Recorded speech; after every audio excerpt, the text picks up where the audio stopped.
atualizar para você, torcedor e torcedor do São Paulo, o perfil do Paulo Pezzolano, que é o técnico uruguaio, que também entrou ali na carpeta do São Paulo. Agora é um dos caras que pode sim assumir o comando do tricolor, né? Você percebe que a lista tá indo de um para outro, não está se ampliando muito. Felizmente não está entrando muita gente nova nessa lista, né? Estamos sempre falando dos mesmos nomes e raramente chega mais um. No caso agora do Pezzolano, que foi um caso aí de um nome que entrou depois da avaliação sobre outros perfis, né? O Paulo Pezzolano é um técnico novo, uruguaio, de 40 anos, que teve uma trajetória fantástica ali no Liverpool do Uruguai, um time que inclusive está revelando bons técnicos aí, né? Bons trabalhos de técnicos para o futebol da América do Sul, né? O Jorge Bava recentemente saiu de lá fazendo um trabalho muito bom, foi para o México. O Pezzolano saiu antes dessa equipe, né? Foi trabalhar no Pachuca, né? Time em que ele mandou muito bem, embora também tenha apresentado ali algumas questões que precisamos avaliar aqui, que também ele entregou, apresentou no Cruzeiro e que pode apresentar também no São Paulo, caso ele se transforme no técnico do São Paulo. O Pezzolano é um técnico de uma linha muito parecida com a do Dorival, é um técnico que está muito ali mais ou menos no nível, digamos assim, do Zubeldia. Contudo, o Zubeldia é muito mais experimentado, tem títulos importantes. O Zubeldia é um cara que tem aí, é muito mais consagrado, né? Então a idade de ambos é uma idade parecida, só que o Zubeldia já é um técnico muito mais reconhecido, mais consagrado, com títulos bem mais importantes na carreira. Títulos importantes na carreira. O Pezzolano é um técnico ainda no início de trabalho, digamos assim, já com boas experiências em alguns lugares, mas um técnico ainda em início de trabalho, muito novo, 40 anos, e muito estudioso, tá? É um perfil de um técnico que de fato entrega muito estudo também, tá? Então vamos comentar aqui sobre algumas questões das mais importantes da maneira como ele faz as suas equipes jogar, apresentar problemas aqui também que as equipes dele costumam, né, entregar dentro de campo, e como é que ele lida com esses problemas quando a sua equipe os apresenta nas partidas contra os adversários, né? Então falemos então sobre este caso aí do Pezzolano, Paulo Pezzolano. Tem 2 vídeos sobre ele aqui da época em que ele treinava o Cruzeiro, um vídeo anterior à chegada dele ao Cruzeiro, em que eu previ mais ou menos ali como seria o técnico do Cruzeiro, e acertei, e também um vídeo depois, né, em que eu falo sobre o momento dele no Cruzeiro, né, sobretudo o momento em que a equipe dele perdeu para o Galo, né, um jogo ali do Campeonato Mineiro, né, um jogo em que a equipe jogou um absurdo, gente. Foi um negócio assim, foi daquelas derrotas assim que se fosse na Argentina todo mundo falaria bem do técnico e não da derrota do time, né. Então o Pezzolano é um técnico que cada vez mais entende, né, o adversário como adversário a ser vencido, né. Contudo, é um técnico que não vai bancar uma posse de bola maior do que o seu adversário, não vai se preocupar com essa questão da posse de bola. Até em virtude disso, ele tem algumas semelhanças com o Dorival e também semelhanças com o Luiz Zubeldia, né? Bom, gente, contudo, ele é diferente do Zubeldia, né? Um técnico muito diferente. Você percebe aí que é um perfil sim, que pode dar certo no São Paulo, um perfil de um técnico que acho que tem sim estatura para ser técnico do São Paulo, acho que tem sim. Agora, a gente percebe que tem aí olhar para perfis completamente diferentes, né? O que mostra que os caras estão um tanto quanto perdidos neste momento, né? Estão tentando atirar para todos os lados para ver se acertam um aí, né? Então vai ter conversa com o Pezzolano também. Alguns falam que já teve, que foi descartado, mas vai ter conversa com o Pezzolano provavelmente. E ele pode sim se converter no técnico do São Paulo. 40 anos, como eu disse, um técnico que gosta, varia bastante o esquema, né? Com 4-2-3-1, 4-3-3, bem ofensivo em algumas etapas, né, em outras mais defensivas, né. No Pachuca variava muito, jogava até às vezes dentro de campo, o time ficava com a linha de 3.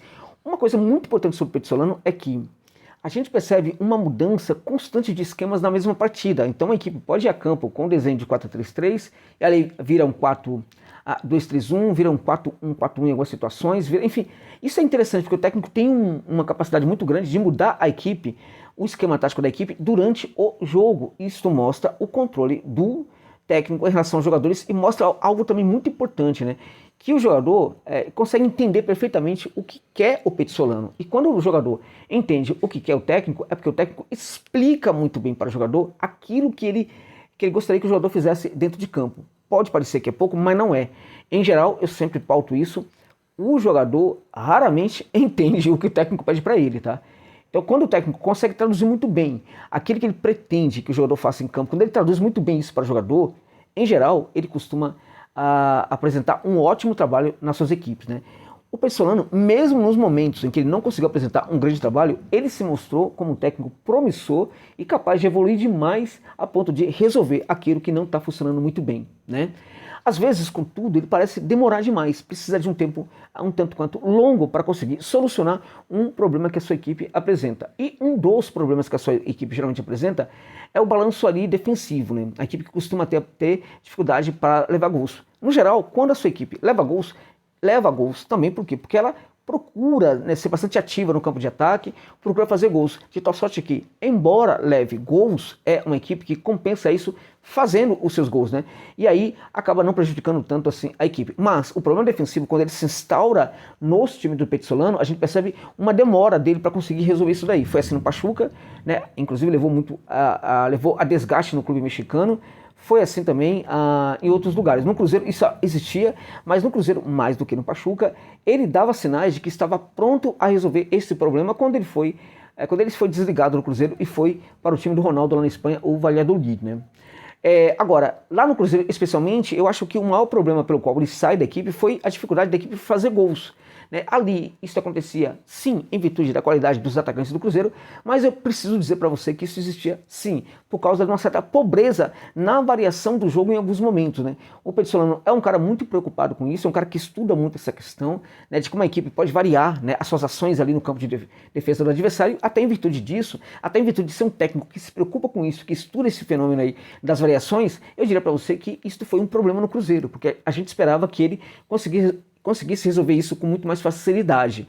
Não dá para esperarmos que um time tenha problemas para fazer gol só por causa da qualidade dos atacantes. O técnico não entra em campo claramente para fazer gols, para chutar a bola para dentro das redes, né? Mas o técnico pode perfeitamente gerar jogadas que facilitem esse remate, né? Ele pode fazer com que a sua equipe apresente variações que furem o bloqueio defensivo dos seus adversários e coloque o jogador numa situação muito favorável para fazer o gol. De tal sorte que, embora ele possa não ser um bom finalizador, a situação é tão oportuna que ele vai ter facilidade para guardar a bola no arco e sair para o abraço. Então, nesse sentido, podemos e devemos falar que o Petzolano também no Cruzeiro foi um pouco responsável pelo fato de que a equipe não conseguia marcar os gols necessários para que ela conseguisse ter uma prevalência muito maior no futebol. Né? Então, vamos lá, né? Tem essa questão, o problema é que quando se instaura, ele parece ter dificuldade para resolver. Acho, contudo, que, embora isso ainda exista, isso já é um problema menor do que era no começo, do que era, por exemplo, quando ele estava no Pachuca, né? É um técnico em franca evolução, é um técnico que resolve, que parece aprender muito rapidamente ali o que fazer quando tem problema, exceto essa questão defensiva aí, né? Mas isso aí, gente, eu diria para você que, assim, ocorre sobretudo quando ele tem um tempo para refletir. Então, por exemplo, a equipe está ali numa rotina de jogo, quarta e domingo e tal. Nesse momento, o pessoal não consegue entregar muito não. Aí tem uma data FIFA, é o momento em que ele consegue, por exemplo, aproveitar-se muito bem desse tempo para refletir. Em geral, depois disso, a equipe dele volta melhor. Portanto, o Petzolano é aquele técnico de verdade que quando o time tem tempo para treinar e ele tem tempo para pensar, as coisas acabam sendo muito melhores para o seu time. Ao contrário de boa parte dos técnicos brasileiros, que quando nós temos, por exemplo, data FIFA, né, os times sempre voltam piores, porque aí quando o técnico tem tempo para treinar, ele mostra a sua cara, mostra que ele atrapalha o processo, porque ele não consegue gerar nada com esse tempo aí. Então aquela desculpa dos técnicos brasileiros de que eu preciso de tempo para treinar é mentira, porque em geral todos odeiam o tal do tempo para treinar, porque o tempo para treinar acaba provando que o técnico brasileiro em geral não sabe nada, gente, não sabe porra nenhuma, né? E aí, em geral, o time dele volta pior. Não é o caso do Paulo Petzolano, que quanto mais tempo ele tem para treinar sua equipe, melhor a equipe acaba se configurando dentro de campo. Bem, o time dele é o terceiro colocado hoje na segunda divisão do futebol da Espanha. A gente percebe que é uma campanha muito boa, de muita qualidade. Para mim, é o melhor time da segunda divisão da Espanha, embora esteja em terceiro lugar. É um time que consegue, né, encontrar as tais das variações que a gente não via no Cruzeiro, né, para fazer gols, mesmo diante de bloqueios defensivos muito severos.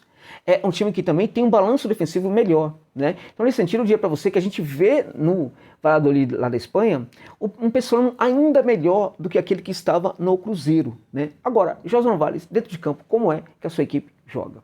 A equipe do Petzolano. Como é que o possível São Paulo do Petzolano vai jogar? Bom, gente, a saída do fundo é uma saída em que você tem a lateralização, né, ali do campo na medida do possível. O lateral abre muito para dar opção de passe, né? Então você não tem, por exemplo, aquela saída muito sustentada, caso, por exemplo, de um Carpini, você não tem aquela saída com aproximação, você não tem aquela saída ali com o volante se filtrando para fazer, não tem. Você tem, sim, o volante baixa às vezes para marcar, mas não é algo que acontece sempre, né? O que você percebe é é o quê? Você percebe os dois zagueiros ali, às vezes até o goleiro, né? Procurando fazer essa saída aí, esse passe para a lateral. Então, o time busca abrir o campo naquele setor defensivo, né? Para também abrir a marcação do adversário. A ideia é, como é que eu posso ter uma superioridade de qualidade ali à frente dessa linha de marcação, né? E aí, quando isso é possível, eu faço essa condução de bola primeiro, preferencialmente para o lateral, e não necessariamente o lateral vai tentar progredir pelo corredor, ele vai procurar uma situação melhor, né? Quando o lateral recebe essa bola, em geral, desfez-se um pouco aquele combate pelo centro do campo, né? Combate muito forte. Por quê? Porque jogadores do centro do campo, os atacantes que estavam no centro do campo da equipe adversária, meio-campistas, atacantes, o que eles vão fazer? Eles vão se deslocar para o setor onde está a bola, e neste momento aparece um espaço ali por dentro, né? Pelo centro do campo. Então esse lateral, em geral, procura fazer essa bola ser passada para esse setor aí. E aí a progressão fica muito mais fácil a partir do momento que a bola chega ali ao campo de ataque. No campo de ataque, a gente percebe triangulações, presença de triangulações, a gente percebe, assim como acontece mesmo ali no campo de defesa, em que, apesar de você buscar a lateralização, né, então você presume aí que o passe seja um pouco médio aí, né, tal, mas em geral você tem a presença assim, de jogadores para tentar encurtar o passe para que ele seja mais seguro. Nas triangulações um pouco mais à frente, a gente percebe também a preocupação em não perder essa bola, né, e aí é o seguinte, se for preciso acelerar e chegar muito rapidamente à área do adversário, ok, beleza, se não for possível, vamos tentar encontrar a melhor situação possível para que isso aconteça, né. Então, é um técnico que pensa muito o jogo. Em geral, quando ele percebe que o time adversário está bloqueando as principais ações da sua equipe, essas ações mudam, inclusive mudam, e essas mudanças são permeadas pela mudança do esquema. É um técnico, portanto, que tem uma qualidade muito interessante nos dias de hoje, e que eu diria para você que hoje em dia é muito rara em boa parte dos nossos técnicos brasileiros. Qual qualidade? Ele consegue ter uma ótima leitura do jogo enquanto o jogo se processa, de tal sorte que ele consegue mudar, fazer intervenções muito positivas no jogo a partir da leitura muito eficiente que ele tem sobre o que está acontecendo. É um cara que percebe rapidamente que está começando a haver um bloqueio muito defensivo da equipe adversária para uma certa jogada do seu time. Antes dos jogadores em campo, o Petzolano já percebe isso, de tal sorte que ele orienta o jogador para se reposicionar, para mudar, para atacar um espaço diferente. Isso realmente é muito interessante. Quando a equipe está atacando, está trabalhando no campo de ataque, né, no último terço do campo, a gente percebe que existe uma preocupação, né, de atacar, de fazer o ataque aos espaços, mas um ataque inteligente aos espaços, de tal sorte que eu preciso ter ali um portador da bola, né, em que o atacante tenha confiança nele, porque atacar espaço depende de uma relação de confiança entre o portador da bola e o atacante, barra meio campista, barra lateral que está adiantado da sua equipe, né? Então, se ele confia que o portador da bola vai enfiar aquela bola vadia no costado da zaga, ele vai atacar aquele espaço. Agora, o cara que porta a bola também precisa ter essa confiança, né? De que ele vai colocar a bola naquele setor e não vai perder essa bola, porque o seu colega vai conseguir chegar ali de boa. Então, esse tipo de coisa é muito treinado pelo Petzolano nos treinamentos da sua equipe, né? É algo muito relevante no seu time, algo que eu acho que é um grande ponto positivo do técnico uruguaio, né? A questão também sobre a tentativa de gerar confusão nos defensores adversários. Isso passa muito, na minha opinião, assim, pela tentativa de gerar despistes, né, ao tipo de jogo praticado pelo adversário, né. Então a Dulcinea tem que participar aqui do vídeo, né, peço perdão para vocês por causa disso. A Dulcinea, ela, né, eu acho que ela é São Paulina, né, então já chegou aqui, já está atrapalhando aqui, mas vamos lá, né. O Petzolano, por exemplo, ele tem uma tendência, portanto, de gerar o despiste, procurar o despiste o tempo inteiro da marcação. A gente percebe isso claramente no apoio dos laterais, que muitas vezes vão trabalhar por dentro, às vezes vão trabalhar por fora. Enquanto trabalham por dentro, a gente percebe uma abertura, né, para gerar profundidade pelos meio-campistas, né? Sempre tem essa linha de três aí, em que os dois meias sempre viram pontas, né, atuantes e que buscam o fundo do campo. Contudo, há situações que o lateral vai ao fundo do campo e o meia busca o trabalho por dentro. O mais interessante é que não dá para saber quem é que vai fazer esse trabalho, porque há uma alternância muito grande entre quem vai para o lado do campo e quem vai atacar por dentro. Este também é um traço interessante do jogo das equipes do Petzolano, e é algo claramente que ele treina muito ali nos momentos em que ele está em pré-temporada ali ou em intertemporada com o seu time. É um técnico, acho que tem muita relevância para ser técnico de São Paulo, é um técnico que tem resultados aí interessantes, não é um grande vencedor ainda na carreira, mas é um técnico que sim, desses que ainda não venceram muito na carreira, eu posso dizer para você que é um dos mais interessantes e um dos que mais está perto de conseguir grandes feitos o mais breve possível na sua carreira. E ele pode conseguir tudo isso ali no São Paulo Futebol Clube, sendo comandante do banco de reservas do Tricolor. Eu diria que hoje o Petissorano talvez seja um técnico um pouco mais adequado como perfil para o São Paulo do que do Carpini, porque ele se aproxima bem mais do Dorival do que o próprio Thiago Carpini. Tá bom, gente? É isso.